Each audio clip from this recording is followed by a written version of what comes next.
한명숙 총리. 예. 약간 좀 눈물 나는 좀 핑 도는 부분이 있어요. 예. 우리 시대를 상징하는 뭐 노무현 대통령, 뭐 김대중 대통령 마찬가지겠지만 그 상징하는 그 흐름에 우리 쪽에는 엄마 같은 분이신데 이분이 말도 안 되는 모함. 그래서 지금 실형을 살고 이제 나오실 때가 됐단 말이에요. 근데 예, 그렇습니다. 한명숙 총리의 또 뭐 어떻게 표현하면 가장 최측근이라고 하실 수 있잖아요. 예, 그렇습니다. 예. 지금 뭐 잘 지내고 계시는 거예요, 근데? 8월 23일 날 출소하시니까 이제 한 3주 정도 남으셨죠. 새벽에 나오십니다. 5시. 새벽 5시에 출소하셔요. 어디에 계시는 거예요? 뭐 가실 수 있는 의정부 교도소에 계시죠. 지금 8월 23일 새벽 5시 의정부 교도소 앞에서. 예. 저는 꼭 많은 사람들이 좀 그렇죠. 지켜봐줬으면 좋겠다는 생각을 가지고 있습니다. 왜냐하면 본인이 이제 그런 상황들을 맞닥뜨려서 2년이라는 세월을 이제 그 안에서 보냈는데 나이 70이 넘으셨잖아요. 그런 부분으로 보면 항상 뵐 때마다 웃는 낯으로 대하지만 저는 나올 때 참 마음이 무겁고 항상 가슴이 무너져요. 그런 모습들 보면서. 그런데 그래도 여전히 이렇게 나온 나를 사람들이 어떻게 생각할까, 왜 생각이 없으시겠나 하는 생각이 들고, 그래서 여전히 당신을 사랑하고 있고 당신을 기억하고 있고 당신의 결백을 믿는다, 이런 부분들을 좀 그날 보여줬으면 좋겠다, 이런 생각이 있습니다. 예. 이명박근혜의 사실상의 정치 보복이었죠. 그렇죠. 실제 노무현 대통령 돌아가시고 최일선에 계셨어요. 여성의 몸이지만 당시에 노무현 대통령의 장례식 때 눈물의 조사, 그 이후로 하여튼 저들의 타켓이 됐고 어떻게 보면 약한 고리로 봤던 것 같아요. 그리고 저 사람을 타켓을 삼아서 무너뜨리 무너서 진영 전체를 무너뜨릴 수 있다, 이런 거에 온몸으로 저항했었고, 그 이후에도 그 사건이 터진 이후에도 서울시장 선거라든가 당대표 선거, 총선 이런 과정들을 다 치러내고 제일 앞에서 사실은 맞이하셨죠. 그 노무현 대통령 이후의 상황들을.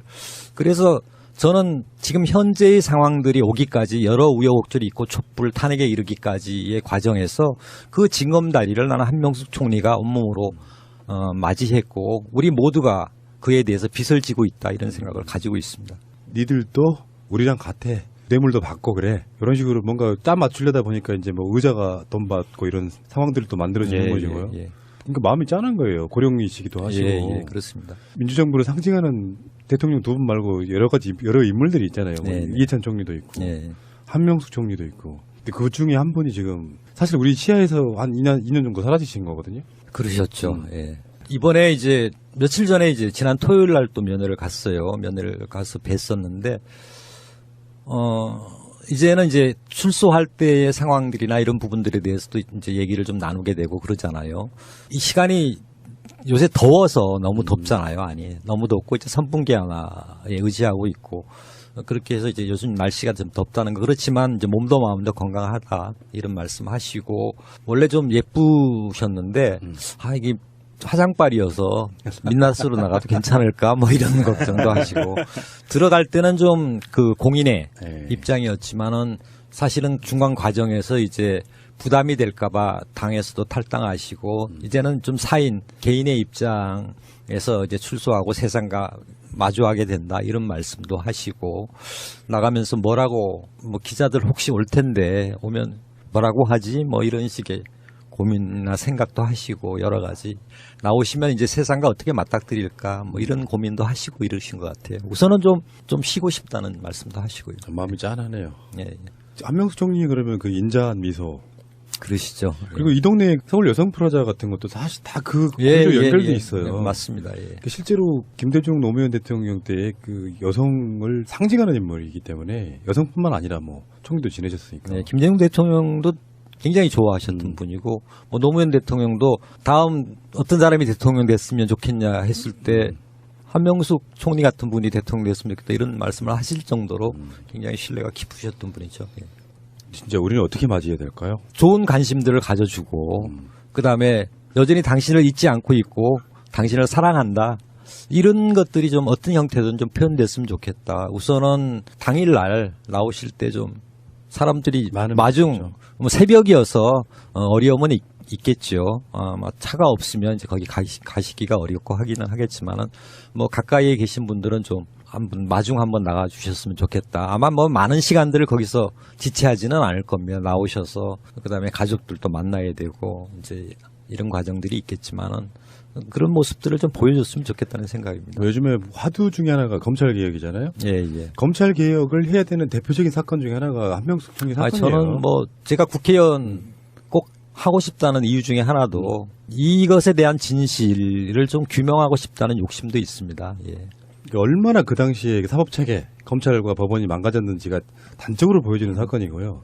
말하자면 내가 정치 권력을 갖고 황창 한번 털어봐 하면 구속시킬 수 있어요. 그 방식으로 하면. 그러니까 하지 않았다는 것, 받지 예, 않았다는 걸 입증해야 되는 거더라고요. 그게 참으로 어려웠어요. 뭐 몇 날 며칠 날 또 보면 시간이 앞뒤로 한 열흘씩 되니까 예를 들어서 3월 말 4월 초 뭐 이런 식에서 열흘씩 잡으면 한 20일간의 알리바이를 다 입증해내야 되고 이런 과정이었는데 실제 그런 과정들을 통해서 거의 저희들은 메꿔냈는데도 그리고 실제 지금 옥살이를 하는 것 사건 자체는 사건이 두 가지였잖아요 당시에. 근데 그 사건 자체는 당사자가 뇌물을 줬다는 당사자가 검찰에 잡혀 있을 때 구속된 상태에서 진술한 게 이제 줬다는 거였고 법정에 나와서는 증언하기를 한명숙 총리는 억울한 누명을 쓰고 계시다 이렇게 증언한 거예요. 근데 감옥에서 갇혀 있는 사람 검찰이 불러다가 증언한 거를 오히려 2심에서 1심에서는 무죄가 났는데 2심에서 그걸 완전히 뒤집어. 그게 맞다 이렇게 네. 한 거예요. 좀 황당하죠 상황 자체도. 그러니까 이게 그 증인이 증언을 하는 거를 취사 선택해서 자기들이 필요한 것만 증언으로 채택을 하고 판사도 그걸 받아줘 버린 거죠. 그렇죠. 뭐 이번에 조윤선 판결하고 비슷하게 하여튼 거의 내가 보니까 이게 실체적 진실하고 상관없이 거의 게임이더라고요. 그 당시에 보니까. 한 총리님이 나오실 때쯤에서는 아마 그런 논쟁이 범사유로 한 부를 수도 있을 거라고 생각이 들어요. 제가 보기엔 검찰과 법원의 굉장히 아픈 고리 중에 하나일 거라고 생각이 드는데 솔직한 질문 하나 드려볼까요? 네. 근데 정치권이라는 게 그렇잖아요. 당장 눈에 안 보이고 그리고 권력을 갖고 있지도 않고 그 사람들이 나빠서가 아니라 여러 가지 현안이 쫓기다 보니까 관심이 이제 별로 없어. 그럴 수 있죠. 그것까지 챙기시고 계시는 거잖아요. 예, 저로서는 뭐 하여튼 저도 의리 굉장히 중시하거든요. 그리고 그 바뀌지 않고 시류에 따라가지 않고 이런 부분들을 좀 원칙으로 살아왔던 사람이고 그러니까 제가 나 운동권이고 친노다 당시에 이렇게 그런데 어쩔래 뭐 이렇게 나섰던 이유도 그거였고 한 총리에 대한 의의나 그다음에 이 부분들 이 사건 자체가 상징하는 여러 가지 적폐의 문제 이런 것들이 함께 있고 지금 뭐 양승태 대법원장 법원 내에서도 여러 가지 문제가 야기되고 있는데 당시에 대법원 판결을 나기 한 일주일 전인가 하여튼 박근혜 당시 전 대통령하고 독대도 하고 그다음에 2심 판결을 유죄로 이렇게 확 뒤집어질 당시가 김기춘 비서실장이 이제 부임한 지 얼마 됐을 때 이런 과정들이 과연 무관할까? 사실은 입증할 수 있는 자료는 아직 못 찾았어요. 혹시 캐비넷에서 나온 자료 중에 그런 거 있는지 좀 나중에 한번 뒤져볼 필요도 있을 것 같다는 생각도 듭니다. 나중에 또 재심 청구할 수 재심 있어요. 청구도 할 수 있어요. 약간 좀 눈물 나는 좀 핑 도는 부분이 네, 있어요. 네, 네. 우리 시대를 상징하는 뭐 노무현 대통령, 뭐 김대중 대통령 마찬가지겠지만 그 상징하는 그 흐름에 우리 쪽에는 엄마 같은 분이신데 이분이 말도 안 되는 모함. 그래서 지금 실형을 살고 이제 나오실 때가 됐단 말이에요. 근데 예, 그렇습니다. 한명숙 총리의 또 뭐 어떻게 표현하면 가장 최측근이라고 할 수 예, 있잖아요. 예, 그렇습니다. 예. 지금 뭐 잘 지내고 계시는 거예요, 근데? 8월 23일 날 출소하시니까 이제 한 3주 정도 남으셨죠. 새벽에 나오십니다. 5시. 새벽 5시에 출소하셔요. 어디에 계시는 거예요? 뭐 가실 수 있는 의정부 교도소에 계시죠. 지금 8월 23일 새벽 5시 의정부 교도소 앞에서 예, 예. 저는 꼭 많은 사람들이 좀 그렇죠. 지켜봐 줬으면 좋겠다는 생각을 가지고 있습니다. 왜냐하면 본인이 이제 그런 상황들을 맞닥뜨려서 2년이라는 세월을 이제 그 안에서 보냈는데 나이 70이 넘으셨잖아요. 그런 부분을 보면 항상 뵐 때마다 웃는 낯으로 대하지만 저는 나올 때 참 마음이 무겁고 항상 가슴이 무너져요. 그런 모습들 보면서. 그런데 그래도 여전히 이렇게 나온 나를 사람들이 어떻게 생각할까 왜 생각이 없으시겠나 하는 생각이 들고 그래서 여전히 당신을 사랑하고 있고 당신을 기억하고 있고 당신의 결백을 믿는다 이런 부분들을 좀 그날 보여줬으면 좋겠다 이런 생각이 있습니다. 예. 이명박근혜의 사실상의 정치 보복이었죠. 그렇죠. 실제 노무현 대통령 돌아가시고 최일선에 계셨어요. 여성의 몸이지만 당시에 노무현 대통령의 장례식 때 눈물의 조사. 그 이후로 하여튼 저들의 타켓이 됐고 어떻게 보면 약한 고리로 봤던 것 같아요. 그리고 저 사람을 타켓을 삼아서 무너뜨리 무너서 진영 전체를 무너뜨릴 수 있다. 이런 거에 온몸으로 저항했었고 그 이후에도 그 사건이 터진 이후에도 서울시장 선거라든가 당대표 선거, 총선 이런 과정들을 다 치러내고 제일 앞에서 사실은 맞이하셨죠. 그 노무현 대통령 이후의 상황들을. 그래서 저는 지금 현재의 상황들이 오기까지 여러 우여곡절이 있고 촛불 탄핵에 이르기까지의 과정에서 그 징검다리를 나는 한명숙 총리가 온몸으로 맞이했고 우리 모두가 그에 대해서 빚을 지고 있다 이런 생각을 가지고 있습니다. 니들도 우리랑 같아. 뇌물도 받고 그래. 이런 식으로 뭔가 짜 맞추려다 보니까 이제 뭐 의자가 돈 받고 이런 상황들이 또 만들어지는 거죠. 그러니까 마음이 짠한 거예요. 고령이시기도 하시고. 예, 그렇습니다. 민주정부를 상징하는 대통령 두 분 말고 여러 인물들이 있잖아요. 네, 네. 이해찬 총리도 있고 예. 한명숙 총리도 있고. 근데 그 중에 한 분이 지금 사실 우리 시야에서 한 2년 정도 사라지신 거거든요. 그러셨죠. 예.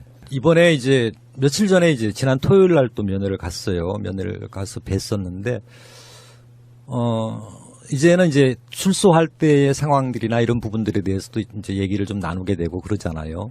이 시간이 요새 더워서 너무 덥잖아요. 아니, 너무 덥고 이제 선풍기 하나에 의지하고 있고 그렇게 해서 이제 요즘 날씨가 좀 덥다는 거 그렇지만 이제 몸도 마음도 건강하다 이런 말씀하시고 원래 좀 예쁘셨는데 이게 화장빨이어서 민낯으로 나가도 괜찮을까 뭐 이런 걱정도 하시고 들어갈 때는 좀 그 공인의 입장이었지만은 사실은 중간 과정에서 이제 부담이 될까봐 당에서도 탈당하시고 이제는 좀 사인 개인의 입장에서 이제 출소하고 세상과 마주하게 된다 이런 말씀도 하시고 나가면서 뭐라고 뭐 기자들 혹시 올 텐데 오면 뭐라고 하지 뭐 이런 식의 고민이나 생각도 하시고 여러 가지 나오시면 이제 세상과 어떻게 맞닥뜨릴까 뭐 이런 고민도 하시고 이러신 것 같아요. 우선은 좀 쉬고 싶다는 말씀도 하시고요. 마음이 짠하네요. 예.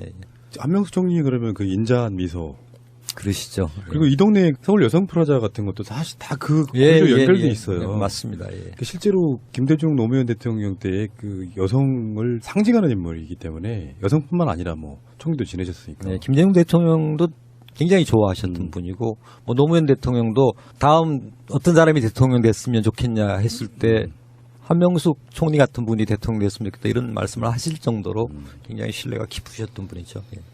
진짜 우리는 어떻게 맞이해야 될까요? 좋은 관심들을 가져주고 그다음에 여전히 당신을 잊지 않고 있고 당신을 사랑한다.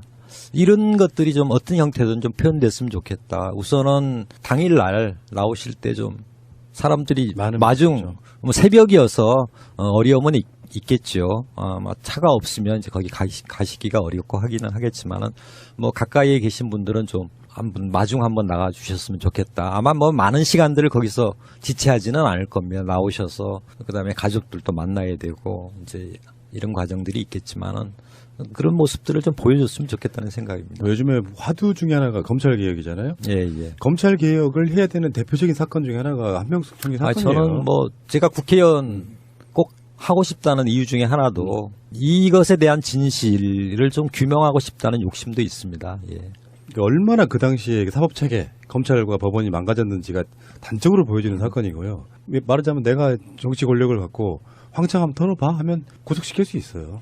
그 방식으로 하면. 그러니까 하지 않았다는 것, 받지 않았다는 걸 입증해야 되는 거더라고요. 그게 참으로 어려웠어요. 뭐 몇 날 며칠 날 또 보면 시간이 앞뒤로 한 열흘씩 되니까 예를 들어서 3월 말 4월 초 뭐 이런 식에서 열흘씩 잡으면 한 20일간의 알리바이를 다 입증해내야 되고 이런 과정이었는데 실제 그런 과정들을 통해서 거의 저희들은 메꿔냈는데도 그리고 실제 지금 옥살이를 하는 것 사건 자체는 사건이 두 가지였잖아요 당시에. 근데 그 사건 자체는 당사자가 뇌물을 줬다는 당사자가 검찰에 잡혀 있을 때 구속된 상태에서 진술한 게 이제 줬다는 거였고 법정에 나와서는 증언하기를 한명숙 총리는 억울한 누명을 쓰고 계시다 이렇게 증언한 거예요. 근데 감옥에서 갇혀 있는 사람 검찰이 불러다가 증언한 거를 오히려 2심에서 1심에서는 무죄가 났는데 2심에서 그걸 완전히 뒤집어. 그게 맞다 이렇게 네. 한 거예요. 좀 황당하죠 상황 자체도. 그러니까 이게 그 증인이 증언을 하는 거를 취사 선택해서 자기들이 필요한 것만 증언으로 채택을 하고 판사도 그걸 받아줘 버린 거죠. 그렇죠. 뭐 이번에 조윤선 판결하고 비슷하게 하여튼 거의 내가 보니까 이게 실체적 진실하고 상관없이 거의 게임이더라고요. 그 당시에 보니까. 한 총리님이 나오실 때쯤에서는 아마 그런 논쟁이 범사이유로 부를 수도 있을 거라고 생각이 들어요. 제가 보기엔 검찰과 법원의 굉장히 아픈 고리 중에 하나일 거라고 생각이 드는데 솔직한 질문 하나 드려볼까요? 네. 근데 정치권이라는 게 그렇잖아요. 당장 눈에 안 보이고 그리고 권력을 갖고 있지도 않고 그 사람들이 나빠서가 아니라 여러 가지 현안이 쫓기다 보니까 관심이 이제 별로 없어. 그럴 수 있죠. 그것까지 챙기시고 계시는 거잖아요. 예, 저로서는 뭐 하여튼 저도 의리 굉장히 중시하거든요. 그리고 그 바뀌지 않고 시류에 따라가지 않고 이런 부분들을 좀 원칙으로 살아왔던 사람이고 그러니까 제가 나 운동권이고 친노다 당시에 이렇게 그런데 어쩔래 뭐 이렇게 나섰던 이유도 그거였고 한 총리에 대한 의의나 그다음에 이 부분들 이 사건 자체가 상징하는 여러 가지 적폐의 문제 이런 것들이 함께 있고 지금 뭐 양승태 대법원장 법원 내에서도 여러 가지 문제가 야기되고 있는데 당시에 대법원 판결 나기 한 일주일 전인가 하여튼 박근혜 당시 전 대통령하고 독대도 하고 그다음에 2심 판결 유죄로 이렇게 확 뒤집어질 당시가 김기춘 비서실장이 이제 부임한 지 얼마 됐을 때 이런 과정들이 과연 무관할까? 사실은 입증할 수 있는 자료는 아직 못 찾았어요. 혹시 캐비넷에서 나온 자료 중에 그런 거 있는지 좀 나중에 한번 뒤져볼 필요도 있을 것 같다는 생각도 듭니다. 그러셨죠. 예. 이번에 이제 며칠 전에 이제 지난 토요일 날 또 면회를 갔어요. 면회를 가서 뵀었는데 이제는 이제 출소할 때의 상황들이나 이런 부분들에 대해서도 이제 얘기를 좀 나누게 되고 그러잖아요. 이 시간이 요새 더워서 너무 덥잖아요. 아니, 너무 덥고 이제 선풍기 하나에 의지하고 있고 그렇게 해서 이제 요즘 날씨가 좀 덥다는 거 그렇지만 이제 몸도 마음도 건강하다 이런 말씀 하시고 원래 좀 예쁘셨는데 이게 화장빨이어서 민낯으로 나가도 괜찮을까 뭐 이런 걱정도 하시고 들어갈 때는 좀 그 공인의 입장이었지만은 사실은 중간 과정에서 이제 부담이 될까봐 당에서도 탈당하시고 이제는 좀 사인 개인의 입장에서 이제 출소하고 세상과 마주하게 된다 이런 말씀도 하시고 나가면서 뭐라고 뭐 기자들 혹시 올 텐데 한명숙 총리. 예예예. 약간 좀 눈물 나는 좀 핑 도는 부분이 예, 있어요. 예, 예. 우리 시대를 상징하는 뭐 노무현 대통령, 뭐 김대중 대통령 마찬가지겠지만 그 상징하는 그 흐름에 우리 쪽에는 엄마 같은 분이신데 이분이 말도 안 되는 모함. 그래서 지금 실형을 살고 이제 나오실 때가 됐단 말이에요. 근데 예, 그렇습니다. 한명숙 총리의 또 뭐 어떻게 표현하면 가장 최측근이라고 사실 수 있잖아요. 예, 그렇습니다. 예. 지금 뭐 잘 지내고 계시는 거예요, 근데? 8월 23일 날 출소하시니까 이제 한 3주 정도 남으셨죠. 새벽에 나오십니다. 5시. 새벽 5시에 출소하셔요. 어디에 계시는 거예요? 뭐 가실 수 있는 의정부 교도소에 계시죠. 지금 8월 23일 새벽 5시 의정부 교도소 앞에서 예. 저는 꼭 많은 사람들이 좀 그렇죠. 지켜봐줬으면 좋겠다는 생각을 가지고 있습니다. 왜냐하면 본인이 이제 그런 상황들을 맞닥뜨려서 2년이라는 세월을 이제 그 안에서 보냈는데 나이 70이 넘으셨잖아요. 그런 부분을 보면 항상 뵐 때마다 웃는 낯으로 대하지만 저는 나올 때 참 마음이 무겁고 항상 가슴이 무너져요. 그런 모습들 보면서. 근데 그래도 여전히 이렇게 나온 나를 사람들이 어떻게 생각할까 왜 생각이 없으시겠나 하는 생각이 들고 그래서 여전히 당신을 사랑하고 있고 당신을 기억하고 있고 당신의 결백을 믿는다 이런 부분들을 좀 그날 보여줬으면 좋겠다 이런 생각이 있습니다. 예. 이명박근혜의 사실상의 정치 보복이었죠. 그렇죠. 실제 노무현 대통령 돌아가시고 최일선에 계셨어요. 여성의 몸이지만 당시에 노무현 대통령의 장례식 때 눈물의 조사 그 이후로 하여튼 저들의 타켓이 됐고 어떻게 보면 약한 고리로 봤던 것 같아요. 그리고 저 사람을 타켓을 삼아서 무너뜨리 무너서 진영 전체를 무너뜨릴 수 있다. 이런 거에 온몸으로 보면 뭐라고 하지? 뭐 이런 식의 고민이나 생각도 하시고 여러 가지 나오시면 이제 세상과 어떻게 맞닥뜨릴까 뭐 이런 고민도 하시고 이러신 것 같아요. 우선은 좀 쉬고 싶다는 말씀도 하시고요. 마음이 짠하네요. 예. 한명숙 총리 그러면 그 인자한 미소 그러시죠. 그리고 이 동네 서울 여성 프라자 같은 것도 사실 다 그 예, 구조 예, 연결돼 예. 있어요. 예, 맞습니다. 예. 실제로 김대중 노무현 대통령 때의 그 여성을 상징하는 인물이기 때문에 여성뿐만 아니라 뭐 총리도 지내셨으니까. 네, 김대중 대통령도 굉장히 좋아하셨던 분이고 뭐 노무현 대통령도 다음 어떤 사람이 대통령 됐으면 좋겠냐 했을 때 한명숙 총리 같은 분이 대통령 됐으면 좋겠다 이런 말씀을 하실 정도로 굉장히 신뢰가 깊으셨던 분이죠. 예. 진짜 우리는 어떻게 맞이해야 될까요? 좋은 관심들을 가져주고 그다음에 여전히 당신을 잊지 않고 있고 당신을 사랑한다. 이런 것들이 좀 어떤 형태든 좀 표현됐으면 저항했었고 그 이후에도 그 사건이 터진 이후에도 서울시장 선거라든가 당대표 선거 총선 이런 과정들을 다 치러내고 제일 앞에서 사실은 맞이하셨죠. 그 노무현 대통령 이후의 상황들을. 그래서 저는 지금 현재의 상황들이 오기까지 여러 우여곡절이 있고 촛불 탄핵에 이르기까지의 과정에서 그 징검다리를 나는 한명숙 총리가 온몸으로 맞이했고 우리 모두가 그에 대해서 빚을 지고 있다 이런 생각을 가지고 있습니다. 니들도 우리랑 같아. 뇌물도 받고 그래. 이런 식으로 뭔가 짜 맞추려다 보니까 이제 뭐 의자가 돈 받고 이런 상황들이 또 만들어지는 거고요. 예. 그러니까 마음이 짠한 거예요. 고령이시기도 하시고. 예, 그렇습니다. 민주정부를 상징하는 대통령 두 분 말고 여러 인물들이 있잖아요. 뭐 네, 네. 이해찬 총리도 있고 예. 한명숙 총리도 있고. 근데 그 중에 한 분이 지금 사실 우리 시야에서 한 2년 정도 사라지신 거거든요.